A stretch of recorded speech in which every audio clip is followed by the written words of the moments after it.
6월 10일 새벽 만나 오늘 우리에게 주시는 하나님의 말씀은 고린도전서 6장 12절부터 20절까지 말씀입니다. 제가 봉독하겠습니다. 모든 것이 내게 가하나 다 유익한 것이 아니요 모든 것이 내게 가하나 내게 무엇이든지 얽매이지 아니하리라. 음식은 배를 위하여 있고 배는 음식을 위하여 있으나 하나님은 이것저것을 다 패하시리라. 몸은 음란을 위하여 있지 않고 오직 주를 위하여 있으며 주는 몸을 위하여 계시느니라. 하나님이 주를 다시 살리셨고 또한 그의 권능으로 우리를 다시 살리시리라. 너희 몸이 그리스도의 지체인 줄을 알지 못하느냐? 내가 그리스도의 지체를 가지고 창녀의 지체를 만들겠느냐? 결코 그럴 수 없느니라. 창녀와 합하는 자는 그와 한 몸인 줄을 알지 못하느냐? 일러스되 둘이 한 육체가 된다 하셨나니 주와 합하는 자는 한 영이니라. 음행을 피하라. 사람이 범하는 죄마다 몸 밖에 있거니와 음행하는 자는 자기 몸에 죄를 범하느니라. 너희 몸은 너희가 하나님께로부터 받은 바 너희 가운데 계신 성령의 전인 줄을 알지 못하느냐? 너희는 너희 자신의 것이 아니라 값으로 산 것이 되었으니 그런즉 너희 몸으로 하나님께 영광을 돌리라.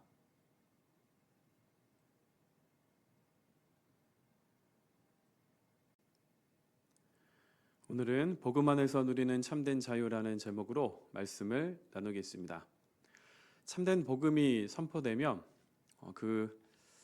복음에 반응하는 것이 크게 두 가지로 나뉩니다. 복음을 받아들이는 것과 복음을 받아들이지 않는 것으로 1차적으로 나뉘겠고요. 그 다음 복음을 받아들인 경우에도 또다시 두 가지 반응으로 나뉩니다. 은혜에 대한 감사의 마음으로 내가 이제 어떻게 살아야 할까? 이 변화된 삶을 추구하는 반응이 첫 번째고요. 그 다음 두 번째 반응은 이 은혜에 대한 잘못된 이해에서 비롯된 방종입니다. 모든 것이 은혜구나. 나의 어떤 행위나 나의 삶을 가지고 나의 믿음이 어떻게 영향이 끼치는 것이 아니구나. 그러니까 이제 내 마음대로 살아야지. 이렇게 갈리는 경우도 있습니다. 오늘 본문에 보시면 이 고린도 교회가 이 후자에 해당되는 경우입니다. 고린도 교회는 어제 살펴본 것처럼 성도 간에 이 소속 문제만 있던 것이 아닙니다. 교회 공동체 안에 이 성적인 음란함, 이 부도덕한 일들도 존재했습니다. 이런 일이 일어난 것도 문제이지만 더 큰 문제는 이런 일을 스스로 괜찮다, 정당화한 것이 더 큰 문제였습니다. 왜냐하면 이들이 하나님의 말씀이 기준된 삶을 살지 아니하고 세상에 말하는 가치관들, 또한 그 당시 문화와 또는 사회와 사회가 따르던 것들을 그대로 따라갔기 때문입니다. 당시에는 영적인 것은 선하고 육적인 것은 악하다. 영적인 것은 영원하고 육적인 것은 영원하지 않다라는 이원론이 팽배했습니다. 그래서 고린도 교회 성도들도 음행을 행하면서도 괜찮다며 그 죄를 정당화했습니다. 고린도 교회가 자신들의 죄를 정당화하면서 했던 말이 무엇이냐면 12절에 보시면 모든 것이 내게 가하나 라는 말이 나옵니다. 모든 것이 내게 가하다. 이 말은 우리가 복음의 은혜로 말미암아 더 이상 율법 아래 있지 않다. 그래서 율법으로부터의 자유라는 이 복음의 진리를 이들이 왜곡하면서 모든 죄를 저질러도 괜찮다. 이렇게 이 고린도 교회가 자주 사용했던 말이 이것입니다. 자, 13절에 보시면 이런 내용도 있지요. 음식은 배를 위하여 있고 배는 음식을 위하여 있으나. 자, 이 말은 이 몸에 식욕이 있는 것처럼 성욕도 이와 같이 한낱 생리 현상에 불과하다. 그리고 이원론에 기반을 하여서 부도덕한 성적 행위는 자신의 영적인 부분에 그리고 구원에 영향을 끼치지 않는다라고 주장을 했습니다. 자, 바울은 이와 같은 고린도 교회의 생각을 정면으로 반박합니다. 12절에 보시면 모든 것이 내게 가하나 다 유익한 것이 아니오 라고 했습니다. 여기 사용된 유익하다라는 말은 공동체를 세우는 것과 연관이 있습니다. 복음으로 인해 생긴 그 자유를, 그 권리를 개인적인 것으로만, 나의 권리로만 생각할 것이 아니라 공동체의 유익을 생각해야 한다라는 의미가 여기에 담겨 있습니다. 구원이란 하나님과 나와의 개인적인 만남으로 끝나는 것이 아니기 때문에 그렇습니다. 그리스도와 연합하고 그리스도와의 연합을 통하여 다른 지체들과 함께 공동체로 지어져 가는 것이 이 믿음 생활, 구원의 여정이기 때문에 그렇습니다.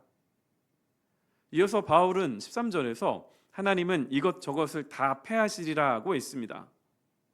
너희들은 세상의 가르침을 따라 영은 선하고 몸은 악하다 말하며 성적으로 부도덕한 일을 괜찮다고 여기며 살아가지만 하나님께서 이 모든 것을 심판하신다 말하고 있습니다. 이어서 바울은 몸은 음란을 위하여 있지 않고 오직 주를 위하여 있으며 주는 몸을 위하여 계시느니라 이렇게 말합니다. 몸이 영원하지 않은 것이 아니라 몸은 영원하며 그렇기 때문에 몸은 주를 위하여 그리고 주는 몸을 위하여 있다 이것을 말합니다. 육체의 정욕에 지배받지 말고 몸으로 하나님께 영광을 돌리는 것이 바로 구원받은 성도의 삶입니다. 그럼 바울이 왜 이 당시 사회가 따르던 이분법과 다른 주장을 하고 있을까요? 바로 예수 그리스도의 부활이 있기 때문입니다. 14절에 보시면 하나님이 주를 다시 살리셨고 또한 그의 권능으로 우리를 다시 살리시리라. 고린도 교회가 주장했던 바와 같이 만약에 몸이 무가치한 것이고 몸이 영원하지 않은 것이었다면 하나님께서 십자가에 달려 죽으신 예수님의 육신을 다시 살리지 않으셨을 것입니다. 부활하신 예수님을 만난 사람들은 직접 눈으로 보았고 만져볼 수 있었고 함께 식사를 했습니다. 예수님만 이렇게 몸이 부활하시는 것이 아니라 성도들도 주님과 같이 부활합니다. 또한 그의 권능으로 우리를 다시 살리시리라.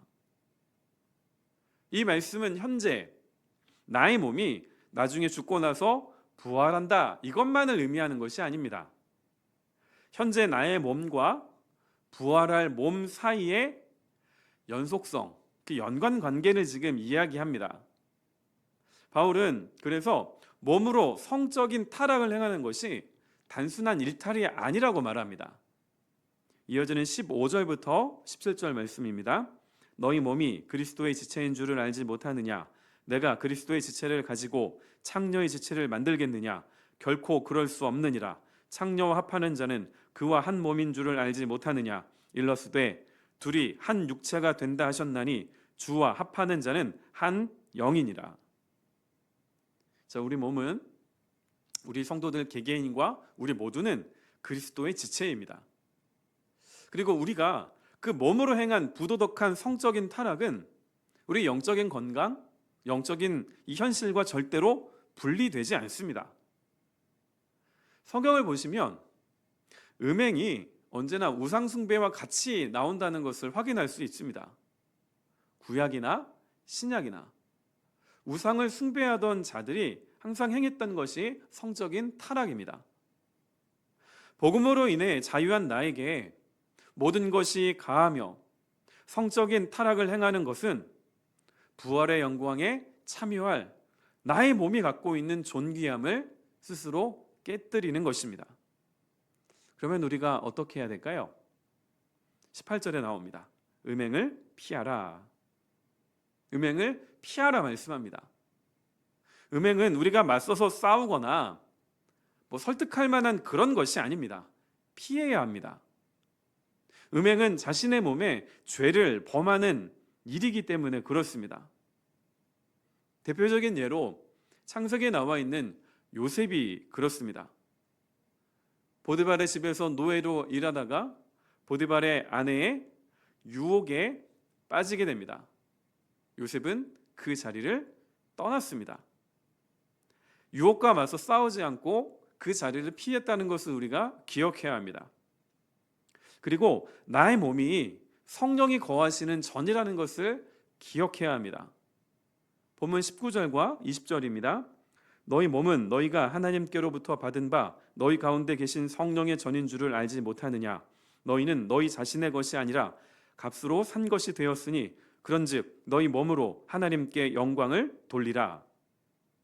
성령 하나님은 모든 성도들의 그 마음 가운데에, 그 육신의 몸 가운데 거하십니다. 그리고 우리는 그리스도의 피로 속량되었습니다.